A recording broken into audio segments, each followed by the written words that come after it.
특별히 마태복음 14장에 보면 배를 타고 빈들에 가실 때도 이제 배를 타고 가신 적이 있어요. 그리고 또한 한적한 곳에 기도하러 가실 때도 배를 타셨던 분이 계시고, 또 갈릴리 바다에서 예수님이 말씀을 전하실 때도 배를 타셨던 적이 있어요. 아마 손을 꼽아도 한 4-5번밖에 안 됩니다. 일평생 동안. 그래서 여러분들 배 타보셨겠지만은 배를 타면 여러 가지 좋은 점이 있어요. 요새는 낭만적이라고 그러는데 배를 타고 가다 보면 멀미하는 경우도 있죠.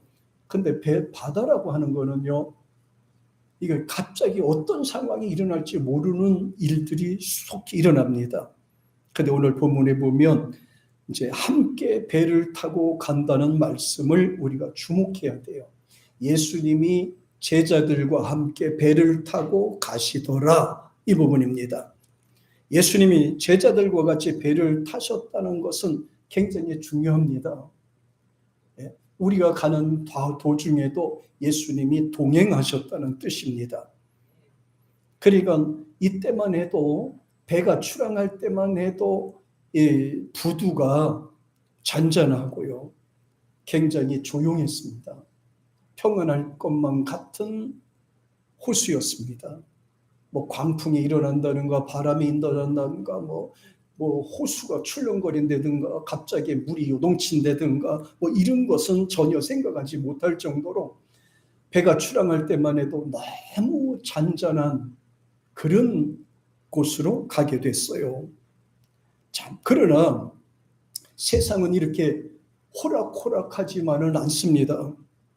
바다 위를 아무 일이 없는 듯 보이지만, 잔잔한 것처럼 보이지만 언제나 바다 위의 삶은 불안한 겁니다. 배를 타고 가다 보면 그 호수 밑에, 바다 밑에 암초가 있을 수도 있어요. 갑자기 파도가 칠 때도 있을 거예요. 갑자기 바람이 불고 광풍으로 변할 때도 있을 겁니다. 세상의 모든 사람들을 다 이렇게 잔잔하고 조용하고 평안할 것 같으면 얼마나 좋겠습니까? 그러나 그렇지 않습니다. 우리가 사는 세상은 항상 좋은 일만 이렇게 생기는 것은 아닙니다. 항상 안전하게만 되는 것은 아닙니다. 그런데 사람들의 마음은 그렇습니까? 모든 사람들은 평안하기를 원합니다. 여행할 때도 안전하고 낭만적인 그런 여행이 되기를 원합니다. 행복하고 즐거운 여행이 되기를 원합니다. 또 배를 타고 가는 사람들은 이 배가 안전한 출항이 되고 목적지까지 잘 가기를 원합니다. 뿐만 아닙니다. 우리가 인생을 시작할 때도 마찬가지입니다. 좋아지기를 원합니다. 결혼할 때도 행복하기를 원합니다. 잘 되기를 원합니다. 사업을 할 때도 마찬가지입니다. 모든 것이 잘 되기를 원합니다. 만사 형통하게 되기를 원합니다. 태어날 때부터 우리가 세상을 떠날 때까지 우리는 건강하기를 원하고 잘 되기를 원합니다. 그런데 세상은 그렇게 호락호락하지 않아요. 왜냐하면 내가 살고 있는 이 지역이나 삶에는 암초가 있다는 사실입니다. 언제 어떻게 출렁거릴지 모르고, 고난의 바람이 불어올지도 모르고, 시련의 바람이 불어올지도 모르는 것입니다. 모든 사람들은 평안하기를 원하고 행복하기를 원하지만 그것이 인간의 로망일 뿐이지 전체가 그렇게 되는 것은 아닌 거예요. 좋은 여행은 아름다운 추억을 남긴다고 하죠. 좋은 출항은 낭만을 남기고 목적을 이룬다고 합니다. 행복한 여정은 만족을 남기고 기쁨을 남긴다고 이야기를 합니다. 그런데 바다 위의 여정이나 인생 여정은 순탄하지 않습니다. 우리가 지금 남은 인생이 얼마나 될지 모르겠어요. 어떤 과정을 거칠지 모르겠어요. 그 과정이 얼마가 되든 그곳에 암초가 있다는 것입니다. 그리고 고난이 있다는 거예요. 내가 알 수 없는, 내가 알지 못하는 그런 고난과 암초가 숨어 있다는 거예요. 그래서 하나님은 우리 보고 기도하라고 말씀하신 것이고, 하나님이 우리를 도와주시고 함께 한다는 것을 강조해 주셨어요. 교회를 다니면서 잘 되기를 원하지만은, 그러나 교회 다닌다고 해도 이 불안한 요소는 여전히 남아 있는 것입니다. 그리고 불안하고 고난한 요소는 여전히 남아 있어요. 예수님과 제자들의 목적은 뭐예요? 목적을 가기 위해서 배를 타고 갔습니다. 그런데 예수님이 한 배에 타심에도 불구하고 다가오는 고난은 피할 수가 없었습니다. 예수님을 믿어도 고난은 여전히 다가오는 것입니다. 기도는 해도 여전히 고난은 다가오는 것입니다. 세상이라고 하는 것은 그렇게 고난과 광야의 세상이기 때문입니다. 교회를 다녀도 고난은 피할 수가 없습니다. 본문에 보면 평안한 출항이지만 점차 배가 흔들리기 시작을 하지요. 고난의 시작입니다. 삶에는 언제나 사람들과의 갈등 문제가 도사리고 있습니다. 나와 잘 맞는 사람이라 하더라도 내 마음에 안 들 때가 있어요. 아무리 아끼고 소중한 가족이라 하더라도 갈등과 분쟁의 요소는 여전히 남아있다는 사실. 부모와 자식 간에도 마찬가지입니다. 가까운 친구 간에도 마찬가지인 거예요. 본절에 보면 예수님이 타셨음에도 불구하고 바람이 일더니 파도가 심하게 치고 결국은 바람이 광풍으로 변하게 되는 것입니다. 그런데 가만히 보세요. 사람들은 어떻게 생각하고 극복하고 갑니까? 이러다가 조금 나아지겠지. 조금 이리다가 나아지겠지. 조금만 견디면 지나갈 거야. 잔잔해지겠지. 조금만 참고 인내하면 좋아질 거야. 이게 우리의 기대 사항이에요. 조금만 견디면 나아질 거야. 조금만 참다 보면 괜찮아질 거야. 그냥 막연한 기대와 소망만 갖고 우리는 살아가는 것입니다. 성경에는 분명히 말합니다.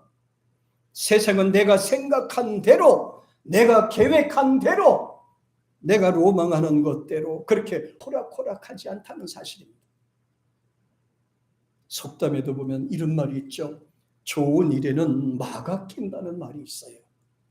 예, 좋은 일에는. 항상 좋은 일만 있으면 얼마나 좋겠어요. 그러나 좋은 일이 있으면 뒤에는 불안한 일들이 따라올 거예요.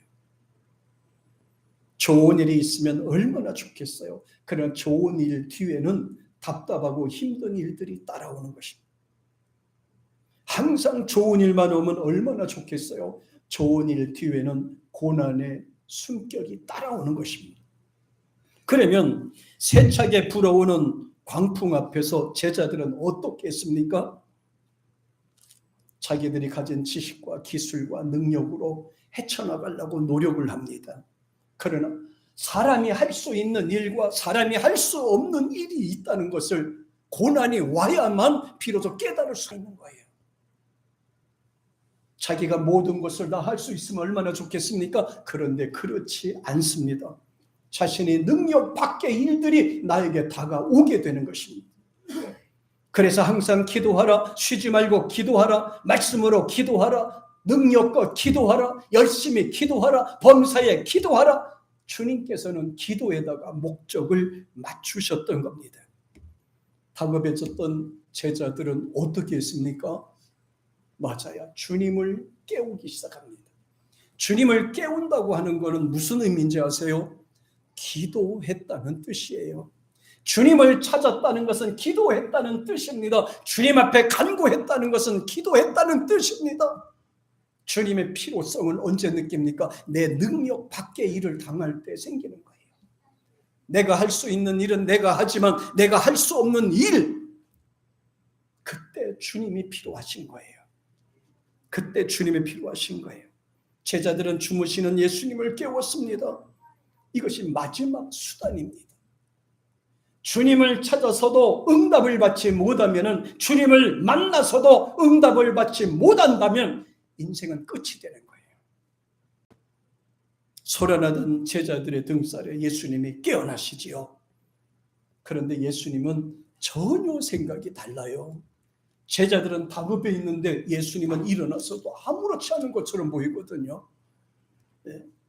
제자들은 태풍이 불고 배가 가라앉고 뒤집힐 것 같은 위급한 상황 속에서 다급한데도 예수님은 일어나서서 아무렇지 않은 듯이 일어나게 됩니다. 그리고 나서 말합니다. 바람아 멈출지어다. 바다야 잔잔할지어다. 잔잔할지어다. 그런데 신기한 일이 있어요. 그렇게 사납게 불어오던 바람 광풍이요, 예수님의 말씀 한마디에 잔잔해졌다는 거예요. 잔잔해졌어요.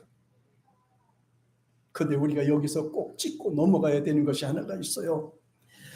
바람과 파도는 예수님을 무서워서 잔잔했을까? 저는 이 속에서 비밀을 찾아냈어요.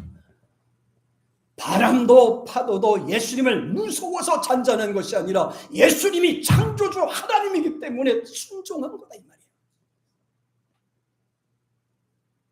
예수님께서 창조주 하나님이기 때문에 바람도 순종했더라. 예수님이 누군지만 알면 모든 인생의 삶은 끝이에요. 삶 속에서도 분명히 변화가 일어나는 거예요. 예수님이 누군 줄 아니 귀신도 순종했더라. 예수님이 누군 줄 아니까 만물도 순종했더라. 예수님이 누군 줄만 알면 다 순종하게 돼 있어요. 다 순종하게 돼 있어요. 예수님이 말씀하시니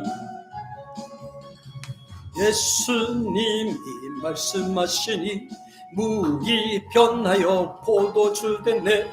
예수님이 말씀하시니 물이 변하여 포도주 됐네.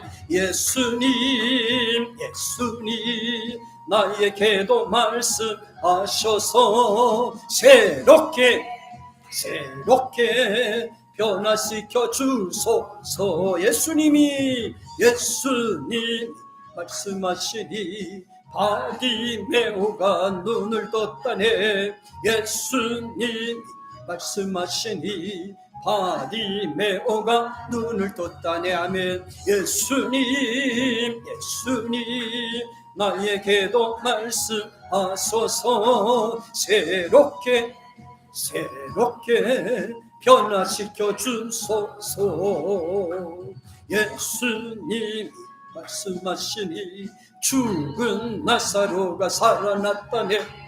예수님 말씀하시니 죽은 나사로 살아났다네. 예수님 나에게도 말씀하소서. 새롭게 변화시켜 주소서.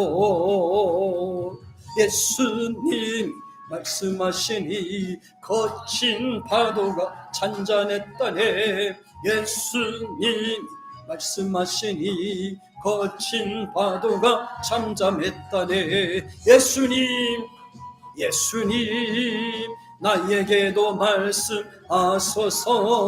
새롭게 변화시켜 주소서.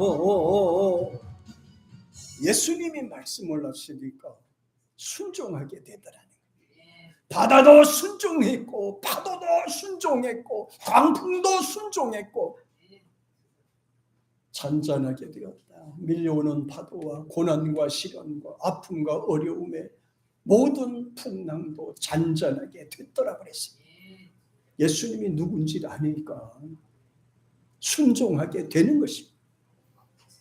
저와 여러분도 고난 앞에서 시련 앞에서 예수님이 누군지만 알게 되면 얼마든지 극복할 수가 있는 겁니다.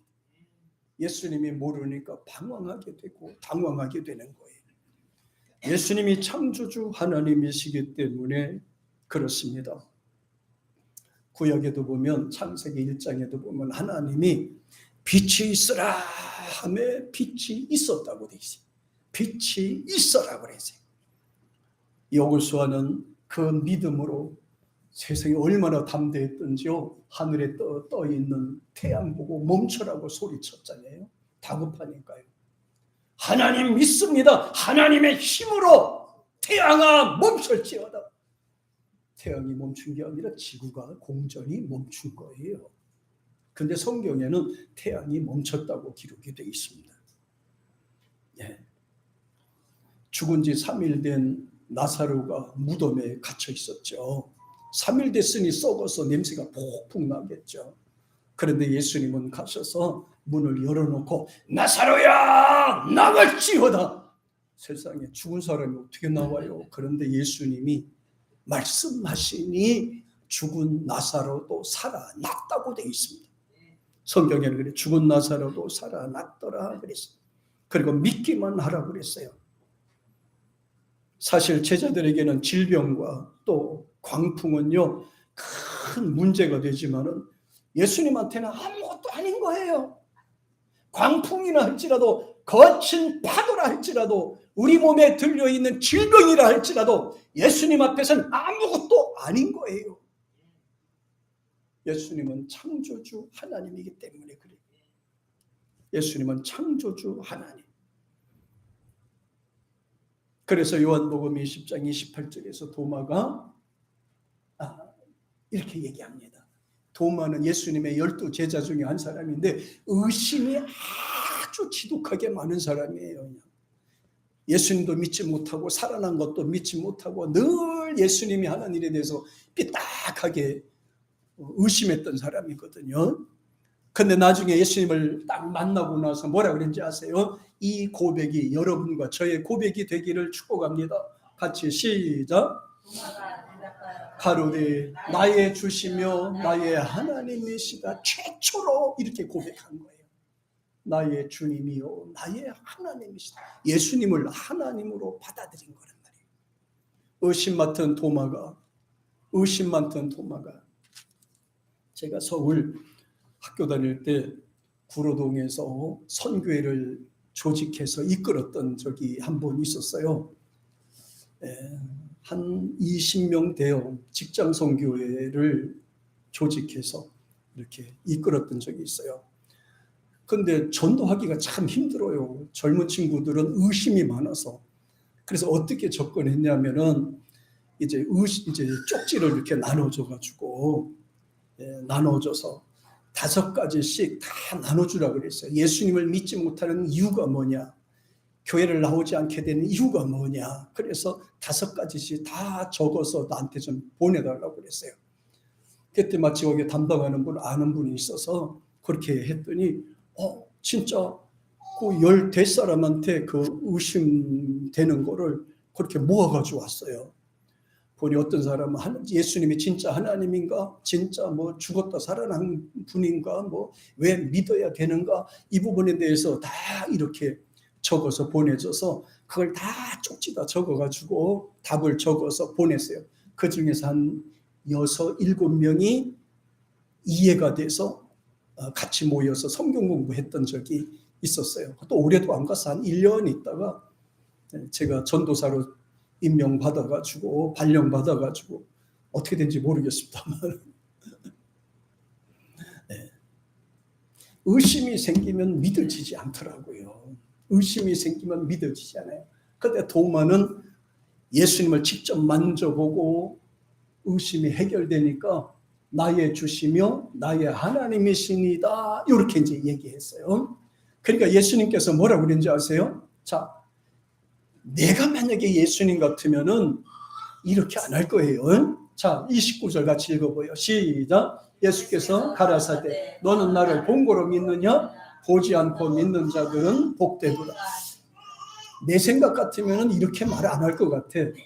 도마가 예수님 앞에 나의 주님이요 진짜 나의 하나님이십니다 하고 하면 머리를 쓰다듬어 주면서 등을 두드려 주면서 야, 참 잘했다. 그래, 그렇게 믿는 거야. 그렇게 믿고 사는 거야. 나는 이렇게 할 텐데 예수님께서 뭐라고 그런지 아세요? 야, 너는 나를 본고로 믿느냐? 보지 않고 말씀을 듣고 이 믿는 자가 더 복되다는 걸 모르니 만나는 것보다도 말씀을 통해서 깨닫고 믿음이 든 사람이 더 복이 있다고 그랬어요. 야. 그러니까 창조주 하나님으로 생각을 한 거고요. 그 다음에 또 보세요. 히브리서 9장 26절.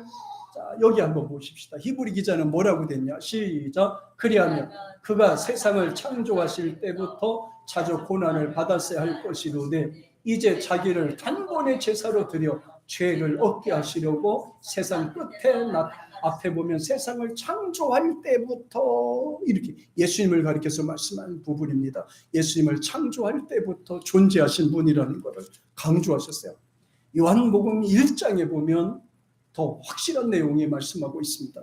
요한복음 1장 2절과 3절에 같이 시작. 그가 태초에 하나님과 계셨고 만물이 그로 말미암아 지은 바 되었으니 지은 것이 하나도 예수가 없이는 된 것이 없느니라. 그러니까 예수님께서는 창조주 하나님이란 얘기예요. 삼위일체 중 하나님이라는 거예요. 그가 태초에 하나님과 함께 계셨으니 창조주, 그 다음에 만물이 그로 말미암아 지은 바 되었으니 조물주, 창조주, 지은 것이 하나도 그가 없이 된 것이 없으니 바로 예수 그리스도는 하나님이라고 하는 것을 강조했던 부분이 바로 이 부분이 나예요. 그러니까 예수님을 하나님으로 받아들이고 믿으시면 여러분과 제 삶에 큰 변화가 있게 되는 줄로 믿습니다. 내가 말하는 것은 말씀에서 순종하는 이 모든 것들이 저와 여러분의 삶 속에서 분명 기적 같은 일들이 일어날 줄로 믿습니다. 바다는 조용하지만요, 언제든지 잔잔하게 되지만 광풍으로 변할 수가 있습니다. 갑자기 변할 수가 있습니다. 자동차는 우리의 필수품이지요. 그런데 우리의 생명을 위협합니다. 음식은 우리에게 맛있는 것을 제공하고 육신을 영유하게 하지만 지나친 음식 섭취는 건강을 해하게 합니다. 그러나 본절을 보세요. 제자들은 거친 파도의 광풍 앞에서 아무것도 못합니다. 베드로와 안드레는 평생 배를 타고 고기 잡으러 살았지만 광풍 앞에서는 자신의 존재가 아무것도 아닌 것을 알게 됐습니다. 그러한 세상 광풍을 잠재울 수 있는 분이라면 예수님 한 분뿐인 것을 알게 돼요. 사실 예수님 앞에서는 인간의 나약한 부분보다도 세상의 거친 파도라고 해도 광풍이라고 해도 아무것도 아닌 거예요. 잔잔할지어다. 파도야 잔잔할지어다. 바람아 멈출지어다. 그것들이 다 순종했다는, 알아들었다는 거예요. 외치세요. 주님의 말씀대로 믿음으로 외치세요. 하나님이 함께 하신다는 믿음을 갖고 세상의 모든 일들을 믿음으로 외치고 믿음으로 살기를 축복합니다. 엘리에셀을 보세요. 평생 동안 아브라함의 종처럼 살았지만 그는 아브라함이 왜 위대한지를 알게 된 겁니다. 창세기 39장 보세요. 3절. 엘리에셀은 평생 아브라함의 종으로 살았어요. 그런데 아브라함은 자기 자식보다도 엘리에셀을 더 신뢰하게 된 겁니다. 더 믿은 거예요. 그렇게 된 이유가 뭐냐면 보세요. 자, 같이 시작. 그 주인이 여호와께서 그와 함께 하심을 보며 또 여호와께서 그의 범사에 이걸 봤다는 거예요. 이걸 봤어요. 엘리에셀이 괜히 아브라함에게 종로로 됐겠습니까? 괜히 수종되면서 종처럼 살았겠어요? 가만히 보니까 아브라함은 하나님이 함께한 사람이었다 이 말이에요. 하나님이 함께한 사람이었다는 거예요. 하나님이 쓰시는 사람이었다 이 말이에요. 그래서 엘리에셀은 아브라함의 종처럼 일을 한 겁니다. 그래서 아브라함이 말한 거는 무조건 믿은 거예요. 아브라함이 얘기하는 것은 하나님이 얘기한 것처럼 믿은 거예요. 이게 믿음의 삶인 거예요. 그 다음에 또 보세요. 옥에 갇힌 요셉을 어떻게 표현하는지 한번 보세요. 창세기 39장 23절을 같이 시작. 전옥이 그의 손에 맡긴 것은 무엇이든지 돌아보지 아니하였으니 이는 여호와께서 요셉과 함께 하심이라. 여호와께서 그의 범사에 하나님이 함께 했다는 요셉이를 보면요, 사람들이 함부로 하지 못하는 거야. 오, 저 사람은 하나님이 함께한 사람이야. 하나님이 동행한 사람이야. 하나님이 붙들고 쓰시는 사람이야. 그러니까 저는 옥의 수장이에요. 옥을 오늘날로 말하면은 교도소장이나 구치소장이나 이런 분들이겠죠. 이 구치소장이나 교도소장은요, 대통령의 권한보다 더 세더라고요. 말 한마디에 딱 떨어지면요, 착착착착 직원들이 다 움직여 나가요. 저는 구치소 선교를 오랫동안 해오고 있지만은요, 구치소 소장이 그들에게는 하나님과 같아요. 말 한마디에 그냥 모든 직원들이 일사불란하게 움직이더라고요. 야. 그런데 구치소장이 그렇게 대통령과 같은 권한을 갖고 있으면서도 함부로 못하는 사람들이 있었어요. 누구였어요? 목회자들을 함부로 못해. 목회자들은 하나님이 쓰시는 사람이니까, 하나님이 동행하는 사람이니까, 하나님의 말씀을 대언하는 사람이니까요. 여기 보세요. 전역은 그의 손에 맡긴 무엇인지 다 할 수 있지만은, 그러나 뭐예요? 요셉이가 함께 하신 걸 보고, 요셉아, 여호와께서 요셉과 함께 하시는 것을 눈으로 보고요, 여호와께서 그의 범사에 형통케 하셨던 것을 눈으로 보니까 다 맡겨버린 거죠. 이게 중요한 겁니다. 하나님이 함께 하신 거, 하나님이 함께 하시는 사람이 굉장히 중요합니다. 그럼 모세를 보세요. 민수기 14장 41절, 자, 같이 시작. 모세가 가로되 너희가 어찌하여 이제 여호와의 명령을 범하느냐, 이 일은 형통하지 못하라. 네. 순천 자존 뭐 그런 말 있잖아요. 자, 하늘의 뜻을 순종하면 형통하고 하늘의 뜻을 거역하면 불통하게 된다는 말이에요.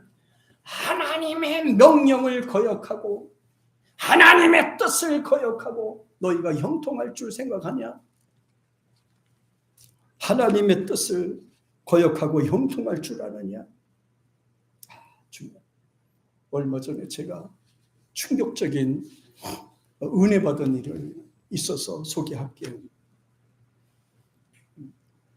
언젠가 국회의원들 몇 명이서는 아리랑을 우리나라 국가로 정하자 그렇게 했던 적이 있어요. 그래서 저 미친 사람들이 동해물과 백두산이도 있는데 꼭 아리랑을 무슨 국가로 정하냐? 아리랑은 민요일 뿐이지. 그러다 제가 아리랑이라는 그 노래의 그걸 확인하고 난 후부터는 얼마나 충격적인지 몰라요. 아리랑 아리랑 아라리요, 아리랑 고개를 넘어간다. 나를 떠나는 님은 십리도 못 가서 발병 난다. 근데 앞에 아리랑이란 말이 있잖아요. 그게 여러 가지 학설이 있는데 아리라는 말이 하나님이란 말이래요. 원래 시작하는데 그거 출처가 없어요. 아리란 말이 하나님이고 리랑이란 말이 함께라는 말이래요. 하나님과 함께가 아리랑이래. 아리랑. 너무 여러분 안 놀리지만은, 나 그걸 딱 보고 하나님을 떠나면 십리도 못 가서 발병 난다는 거예요. 고난이 온다는 거예요. 시련이 온다는 거예요. 아리랑 아리랑 아리랑 아라리요, 나를 버리고 떠나는 님은 십리도 못 가서 발병. 하나님 떠나면 발병 난다니까요. 발병. 그걸 보고 나서 이제 누가 아리랑을 국가로 만들자 그러면 나 찬성할 거야.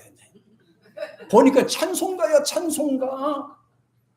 하나님과 함께 고개를 넘어가면 쉽단 얘기예요. 그러니까 하나님을 떠나면 발병 난다는 거예요.